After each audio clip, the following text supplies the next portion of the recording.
A platicar. Hay un tema muy importante que tiene que ver con el tema inmobiliario en la Ciudad de México. Se ha destacado mucho el uso de suelo, qué viene en ese sentido, los cambios que se han hecho en esta administración y ojo, lo que tiene que ver con esto que se ha llamado o que se ha destapado como la corrupción alrededor de desarrollos inmobiliarios, particularmente que ocurrieron en la alcaldía Benito Juárez.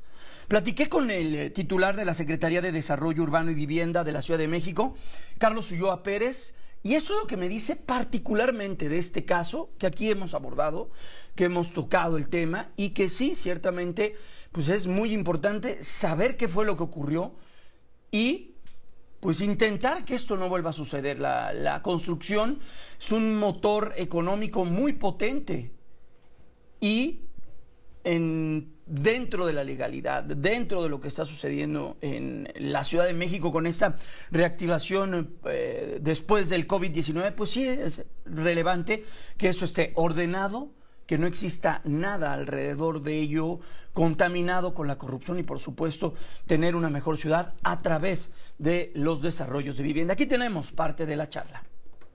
Secretario, qué gusto, ¿cómo estás? Muy bien, Jaime. ¿Todo bien? El gusto es mío, todo bien, buenos días. Secretario, ha sido muy mediático todo el tema que está alrededor de lo que sucede en una cartera importantísima y vital que es la Secretaría de Vivienda. El tema de la corrupción inmobiliaria, ¿qué se ha visto? ¿Qué se tiene claro? Muy particularmente en la alcaldía Benito Juárez, pero ha habido también en otras zonas de la Ciudad de México. ¿Qué es lo que nos puede informar de esto? Mira, Jaime, aquí hay algo que tiene que saber la ciudadanía de lo que pasó, porque tiene que haber un antes y un después en el desarrollo urbano de la Ciudad de México, en toda la aplicación de las normas. En la alcaldía Benito Juárez, precisamente en esta alcaldía, se detonó una corrupción inmobiliaria que venía operando desde muchos años atrás, estamos hablando desde 2008 a 2022, y se detectaron 130 inmuebles violando el uso de suelo. Pero más allá de la violación al derecho que como servidores públicos pudieron usar, fue la violación a la regulación del uso de suelo, donde afectaron a los habitantes de la alcaldía Benito Juárez, donde muchos de ustedes pudieron haber comprado un inmueble que ahora están en una indefensión jurídica porque sus pisos no corresponden al uso de suelo y por lo cual a veces no pueden ni comercializarlo. Que es decir, que aquellos que llegaron a conseguir una escritura, porque hay incluso quienes no tienen la escritura, que tienen un comprado con compraventa o solo tienen la ocupación o no tienen la ocupación, pero quien tiene la escritura no puede incluso ni comercializarlo, porque al momento que tú vas al notario, resulta que tu escritura dice que vives en el piso 7, pero cuando el notario ve el uso de suelo de ese edificio dice que nada más estaban permitidos 5 niveles. Oiga, secretario, ¿y cómo se permitió eso? Uno que ha hecho cualquier trámite de crédito hipotecario, por ejemplo, los bancos son muy acuiciosos, son muy estrictos en eso. ¿Qué pasó ahí? Sí, mira, yo creo que aquí va a tener que haber un asunto de regulación para poder detectar este tipo, porque te digo, ya era una práctica que habían tenido ya de muchos años y veían que venía funcionando, entonces no haciendo caso a un documento oficial que emite la Secretaría de Desarrollo Urbano y Vivienda, que es el uso de suelo, donde te dice cuántas unidades están permitidas, qué metros tiene que tener cada departamento, cuánta área libre tiene que haber, cuántos niveles tiene que haber, cuántos estacionamientos en ese edificio. Entonces, al violarlo, se fue haciendo una práctica muy común de muchos años, donde gente y constructoras que incluso cambiaron de nombre y donde pueden ver incluso ahora que pues la Fiscalía está haciendo su trabajo, donde hay funcionarios, exfuncionarios involucrados y ya digo un tema de justicia en la Fiscalía, pero yo creo que el compromiso de nosotros que tenemos como gobierno y como instrucción de la jefa de gobierno es atender a las personas que compraron de buena fe. Claro.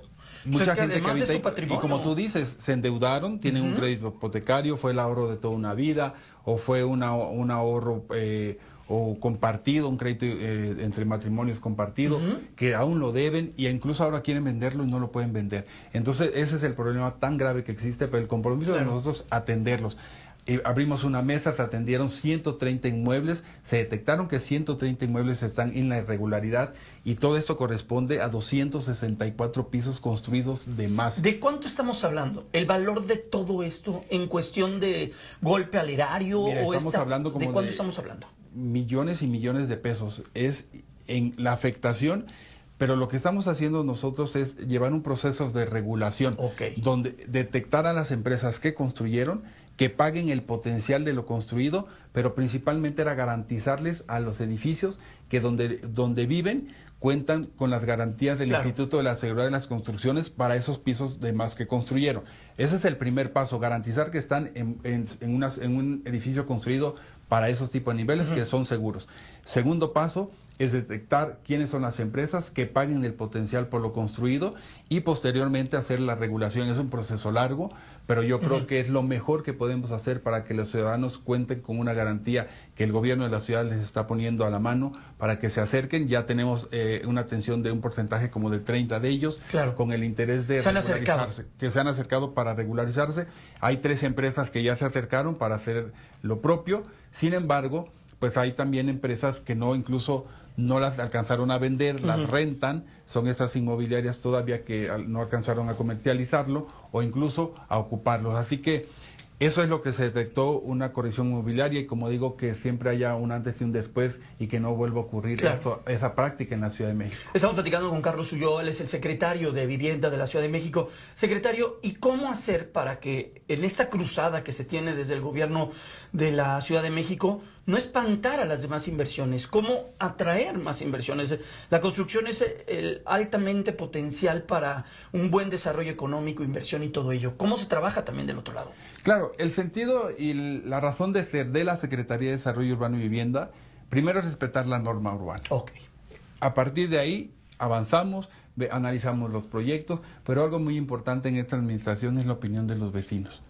Por ejemplo, yo les digo a las constructoras, no construyas tú 15, 20, 30 departamentos o hasta 300, porque tú los comercializas, pero los vendes y lo dejas. No, que el compromiso sea futuro, que pagues las medidas de mitigación, que contribuyas en el mejoramiento del parque, en la banqueta, en la red hidráulica, en el drenaje, en toda esta parte del mobiliario urbano, para que realmente los vecinos se sientan y tengan un beneficio de un vecino que llegó a construir. Realmente yo creo que es una parte importante que todos marquen en el marco legal, que haya inversión en la Ciudad de México, que se garantice las construcciones en el marco jurídico y que no haya afectaciones a segundos ni a terceros, sino que realmente todo esté en armonía en la Ciudad de México. Yo creo que eso es lo más importante que debe de haber, donde la inversión esté garantizada, pero que también los vecinos tengan voz en cualquier construcción en la Ciudad de México, y en eso hemos estado trabajando siempre. Secretario, por último, ¿la Ciudad de México vive un buen momento en temas de desarrollo de vivienda?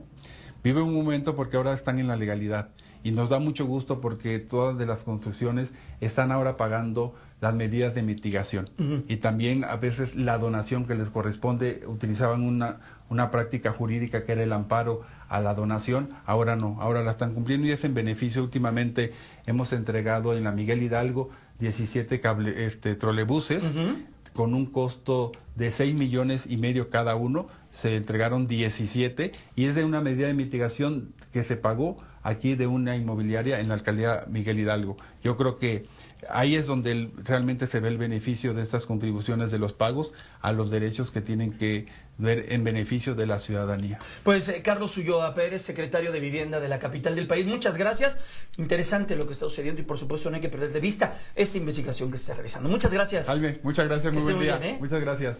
Continuamos con mucho más aquí en Grupo Fórmula. Bueno, es parte de la charla que tuvimos con Carlos Ulloa, el titular de la Secretaría de Vivienda de la Ciudad de México. Y en temas de la Ciudad de México,